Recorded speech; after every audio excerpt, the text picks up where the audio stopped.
और ये इनका कोई पहले से पूर्व घोषित कार्यक्रम नहीं था। आवास घेराव का कोई कार्यक्रम घोषित नहीं था इनका, और अचानक से यहाँ पर घेराव इन्होंने किया। तो हमने 5 व्यक्ति को बुलाकर अभी बात किया है कि ये तरीका गलत है। जब सरकार लगातार बैठक करके 3 बैठक करके हमने सारे समस्याओं का समाधान ढूंढा, और जब संघर्ष मोर्चा इस पर सहमत हो गया, सारी बातों पर चर्चा अभी सब कुछ तय हो गया, इनका मानदेय वृद्धि हो गया, ईपीएफ का लाभ दे दिया गया, तो फिर अचानक से एक अलग गुट के द्वारा फिर से इस प्रकार का घेराव करना ये उचित नहीं है। हमने इनको स्पष्ट रूप से समझा दिया है, जो इनकी मांग है समायोजन का, समायोजन नहीं हो सकता है। सीधे तौर पर जो शिक्षक नियुक्ति परीक्षा हो रही है वो परीक्षा में शामिल होइए और पास करके आइए, शिक्षक बनिए। दूसरा बात, वेतनमान किसी भी परिस्थिति में दे नहीं है, क्योंकि इनकी रेगुलर बहाली भी नहीं है,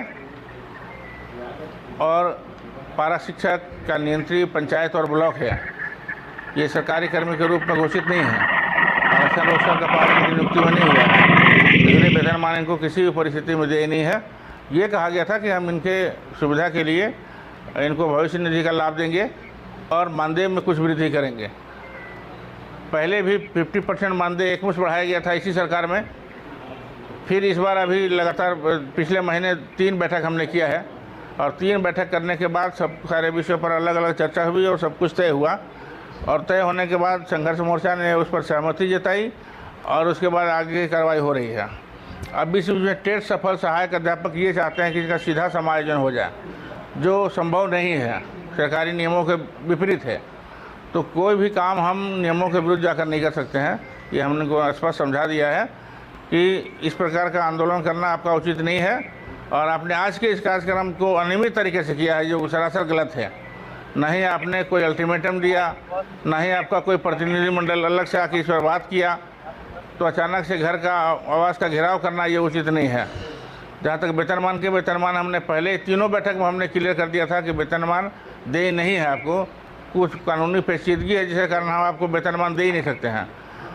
लास्ट में इन्होंने कहा कि वेतनमान के समतुल्य मानदेय दिया जाए, तो हमने कहा सरकार की आर्थिक स्थिति को देखते हुए जो हमारा फंड अलाउ कर रहा है, जो बजट अलाउ कर रहा है, उसके अनुरूप और राज्य की वित्तीय स्थिति को ध्यान में रखते हुए हम लोगों ने इनके मानदेय में भी 1000 रुपये की बढ़ोतरी की, और ईपीएफ में 1950 रुपया जो शेयर बनता है राज्य का, उसको देने की सहमति हमने दी है।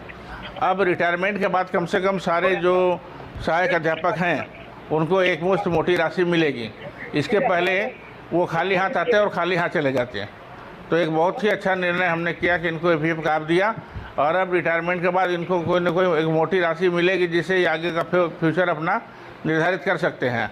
लेकिन ये बातें, ये टेट सफल जो सहायक अध्यापक हैं, इन्होंने सारे समझौता के पत्रों को ठीक से पढ़ा नहीं, और इनको लगा कि जैसे हम लोग को इसमें नहीं बुलाया गया, जबकि वो संघर्ष मोर्चा के साथ हम लोग की बैठक हुई थी, और सारे विषयों पर चर्चा होने के बाद सब कुछ तय हुआ, उस पर सरकार आगे बढ़ रही है।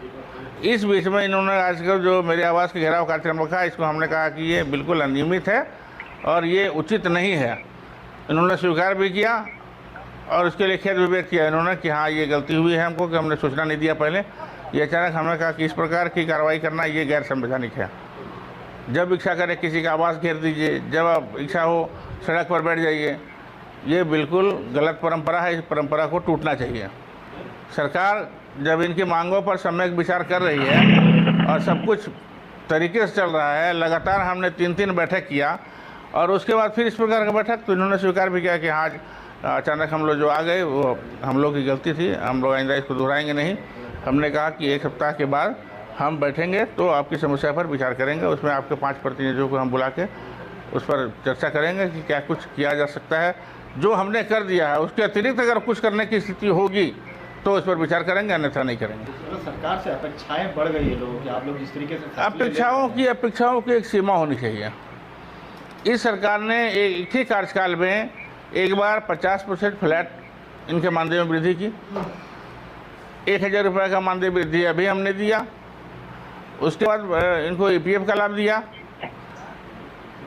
इनके लिए कल्याण कोष स्थापित है, उसका भी यूटिलाइज करने का हम लोग रास्ता निकाल रहे हैं।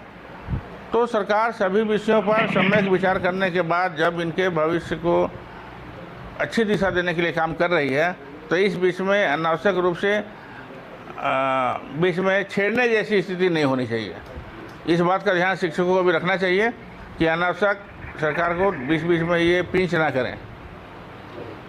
सर, शिक्षक दिवस के दिन में आकलन पास शिक्षक भी आपके यहाँ पे पकड़ वो केवल मिलने गए थे, उन्होंने बधाई दिया और उस दिन मेरी तबीयत थोड़ी ठीक नहीं थी, इसलिए मैं किसी कार्यक्रम में शामिल नहीं हो सका था। तो शिक्षक, पारा शिक्षक जो भी है, वहाँ के शिक्षा क्षेत्र से जुड़े हुए लोग सब लोग मेरे आवास पर भी आए थे और उन्होंने मुझे बधाई दी। क्योंकि मैं किसी कार्यक्रम में नहीं गया था, सब लोग मेरे ही आवास पर आए थे और वहीं उनके साथ बैठे, थोड़ा चर्चा वर्चा हुआ, लोगों ने बधाइयाँ दी। हाँ, भूख हड़ताल का कार्यक्रम तय है। नहीं, मैंने कहा ना कि मुझे इस कार्यक्रम की कोई सूचना नहीं थी और मुझे